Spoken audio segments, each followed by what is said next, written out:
ប្រៀបធៀបដល់ទាំងអស់គ្នាជួបគ្នាជាថ្មីជាមួយនឹង Chinese food នៅខេត្តសៀមរាបទឹកដីអង្គរ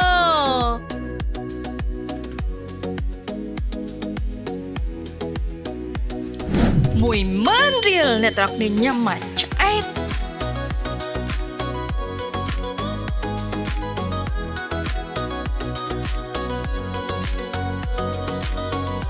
ឃើញចាត់ធំចឹងឯងតម្លៃត្រឹមតែ10000រៀល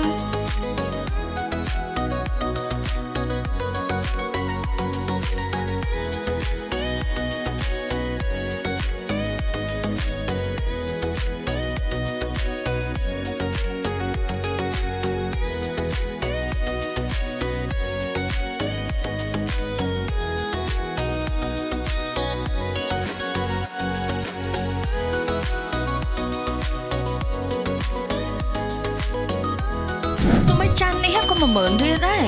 ជឿអត់ហើយឡើងឆន